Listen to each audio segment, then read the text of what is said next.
बेटा, अब बताओ तुम कहाँ जाओगे, कौन हो?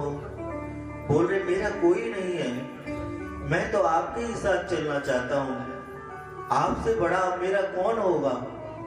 और उस बालक को वो संत जी अपने साथ लेकर के आश्रम में आ गए। धीरे धीरे समय निकलता गया, वो बालक बड़ा होता गया। जब एक दिन जब संत जी अपने कमरे के अंदर भगवान की सेवा कर रहे थे, मानसिक सेवा, दो सेवा होती हैं, एक शरीर से सेवा, एक मानसिक सेवा। मन से बैठे हुए, अगर हम यहाँ बैठे हुए हैं कल, जैसे आपने मन से वृंदावन में बिहारी जी के दर्शन किए, ऐसे ही हम लोग बैठे हुए हैं, लेकिन हमारे अंदर भाव होता है मन में कि हम ठाकुर जी को भोग लगा रहे हैं, प्रसाद लगा रहे हैं, माला अर्पण कर रहे हैं। ऐसे ही नाभाजी जो अग्रदास जी महाराज थे, वो भी मन से भगवान को पहले स्नान कराया, स्नान कराने के बाद फिर उनको वस्त्र पहनाए, फिर चंदन लगाया, टीका लगाया, फिर उनके लिए बाग में गए, बैठे यही है लेकिन मन से बाग से जा फूल तोड़ के लाए, फिर उन फूलों की एक माला पिरोई, और उस माला को पिरो करके जैसे ही गले में पहनाने वाले थे, इधर वो जो बालक था, वो बालक संत जी की कुटिया के सामने बैठा हुआ पंखा हिला रहा था। पहले ऐसे पंखे नहीं थे, न ये बिजली के पंखे थे, एक रस्सी बांध देते थे कमरे में से, बड़ा सा कपड़ा लगा करके एक रस्सी बांध देते थे और उस रस्सी को खींचते थे और वो कपड़ा ऐसे ऐसे हिलता था। तो वो बालक भी बाहर से ऐसे ही रस्सी खींच रहा था और वो कपड़ा हिल रहा था, संत जी की हवा हो रही थी। महाराज जी जैसे ही माला पहनाने वाले थे कि उनके एक शिष्य जो व्यापारी था, विदेश से व्यापार करके समुद्र के मार्ग से लौट रहा था, अचानक ही तूफान आया, समुद्र में हलचल हुई, उसका जहाज में जो माल भरा हुआ था वो जहाज डूबने को हुआ। तो उसने आवाज लगाई, गुरुदेव बचाइए बचाइए, मेरे प्राणों की रक्षा कीजिए, मैं फंस गया हूं। और अग्रदास जी महाराज जो माला पहरा रहे थे, वो कुछ सोच पाते इससे पहले ही वो आवाज जो बालक था जिसका नाम था नावा, आगे चल के नावाजी नाम पड़ा, वो नावाजी के कानों में जब वो आवाज पड़ी तो उन्होंने कहा, हे भगवान, अगर मैंने अपने मन से, अपने तन से अपने गुरुदेव की सेवा करी है, तो उस सेवा के फल से मेरे जो गुरु भाई है उसके ऊपर जो आपत्ति आ रही है वो विपदा कट जाए और वो पार हो जाए। जैसे ही ऐसे कहा, तूफान रुक गया, और तूफान जैसे ही रुका, जहाज के डूबने की जो स्थिति थी वो खत्म हो गई। और नावाजी ने कहा, गुरुदेव तूफान थम गया है, आप ठाकुर जी को माला पहना दीजिए। जैसे ही अग्रदास जी महाराज ने सुना कि तूफान थम गया, माला पहना दो। अरे कौन? आपका शिष्य नावा आकर के चरणों में लेट गए। बोले, नावा,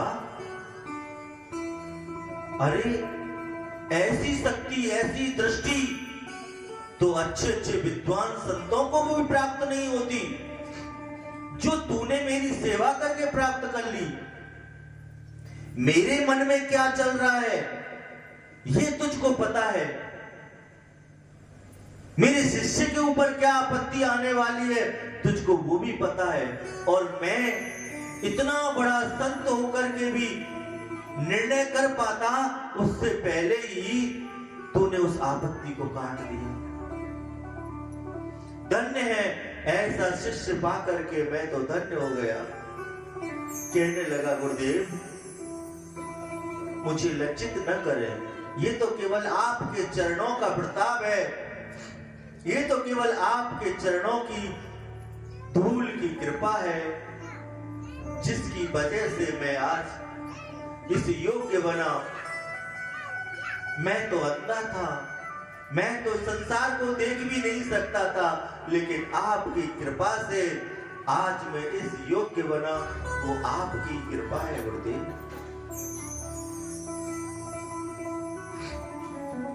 ना अग्रदास जी कहने लगे, जा पुत्र मेरा तुझे आशीर्वाद है कि आने वाले समय में तू आने वाले कलकाल में ऐसे लोगों का इतिहास लिखेगा।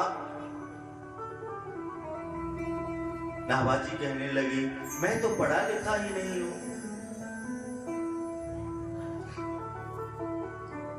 अग्रदास जी कहने लगे कि मेरा आशीर्वाद है, तुझे पढ़ने लिखने की जरूरत नहीं पड़ेगी, जो तू मन में सोच लेगा वो सब इतिहास बन करके तेरे सामने आ जाएगा। तो संतों की जीवन में अगर कृपा हो जाए ना, संतों का आशीर्वाद अगर मिल जाए तो व्यक्ति कुछ भी बन सकता है। इसलिए हमें संतों के संग करना चाहिए। आप लोग कई बार ऐसी छोटी छोटी भूलें कर देते हैं। जब संत हमारे घर आते हैं तो चाहे बाथरूम से ही निकल के आए हो, संतों के दोनों पैर पकड़ लेंगे, लेट जाएंगे, प्रणाम प्रणाम करेंगे। संतों को कभी स्पर्श नहीं करना चाहिए, क्योंकि संतों का जो शरीर है वो हर समय पवित्र रहता है, भगवान की भक्ति में रहता है। चाहे वो भजन नहीं कर रहे, लेकिन उनके अंदर मानसिक भजन चलता रहता है।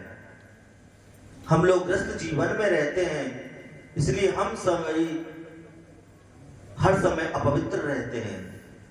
कितना भी नहा धोकर के शुद्ध हो, लेकिन फिर भी हम अपवित्र ही रहते हैं। इसलिए संतों का हमेशा शरीर को स्पर्श नहीं करना चाहिए, संतों को दूर से ही प्रणाम करना चाहिए। उनका आशीर्वाद तो दूर से भी मिल जाएगा। तो संतों का जीवन में अवश्य आशीर्वाद लेता रहना चाहिए। जीवन में गुरु बना करके भजन करना चाहिए। आप संतों को, उच्च कोटि के विद्वान ब्राह्मणों को अगर गुरु बनाएंगे तो वो आपको अवश्य मार्ग प्रदान करेंगे। अब स्कूल से आई है, अब 2 रुपया चालू हुई है। तो इस तरीके से नारद जी ने जब व्यास जी को कहा कि आप कोई ऐसा सरल भाषा में कोई ऐसा वेद, ऐसा कोई शास्त्र लिख दीजिए जिससे आपका भी कल्याण हो, आने वाले इस पीढ़ी का भी कल्याण हो। तब वेद व्यास जी ने नदी में स्नान किया, अपने सौम्यप्रास जो आश्रम था उसमें बैठ गए, सरस्वती माँ का ध्यान किया और लिखने के लिए बैठ गए। लगातार लिखते रहे। उन्होंने 18,000 श्लोकों को का एक ऐसा वेद लिख करके तैयार कर दिया, एक ऐसा शास्त्र लिख करके तैयार कर दिया जिसमें 18,000 श्लोक थे।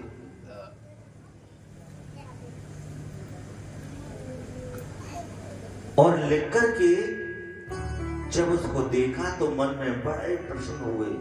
अब सोचने लगे कि इसके लिए कोई ऐसा पात्र हो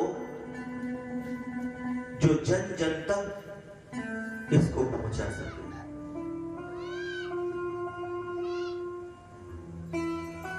अपने पुत्र की याद आई, क्योंकि संतों ने कहा कि जब आपका जो पुत्र है, जो जन्म लेते ही जंगल में चला गया, अगर उसको पात्रता दी जाए तो वो जन जन तक अवश्य, क्योंकि सुखदेव जी जो है वो परमहंस है। परमहंस इसलिए है क्योंकि उन्होंने पूरे जीवन काल में कोई शिष्य नहीं बनाया। पूरे जीवन काल में उन्होंने कोई आश्रम नहीं बनाया। पूरे जीवन काल में उन्होंने कभी किसी द्रव्य को नहीं छुआ, धन को नहीं छुआ। 5 घर से भिक्षा मांगते थे और एक घर पर उतने समय खड़े होते थे जितना समय एक गाय को दूध निकालने में लगता है, फिर आगे बढ़ जाते थे। ऐसे परमहंस सुखदेव जी को ये सौभाग्य प्राप्त हुआ श्रीमद् भागवत।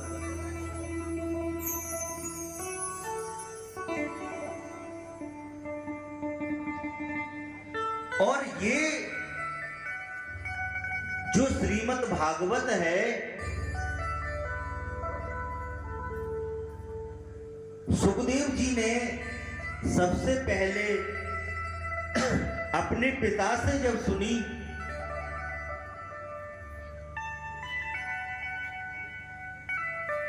तो उनको भी एक सौभाग्य प्राप्त हुआ राजा परीक्षित को सुनाने का।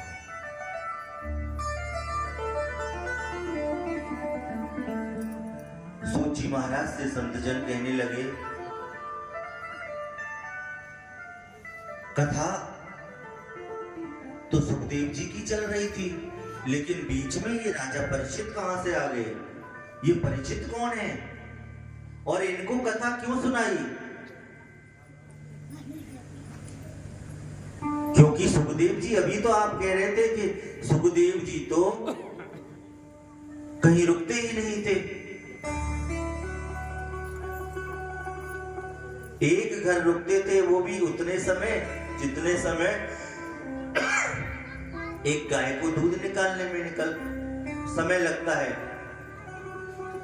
फिर उन्होंने राजा परीक्षित को ही कथा क्यों सुनाई? ये राजा परीक्षित कौन है? कृपया हमें विस्तार से बताइए।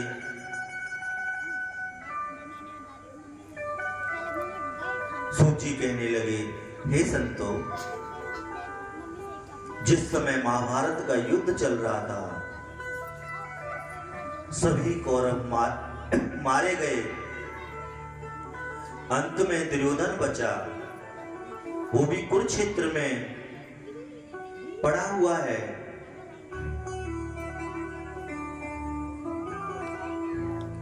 उनके गुरु द्रोण के जो पुत्र थे उनका नाम था अश्वत्थामा।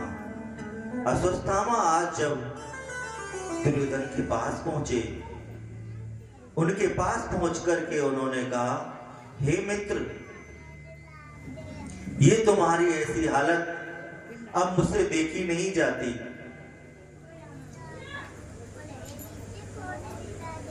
दुर्योधन कहने लगे, मित्र क्या करूं?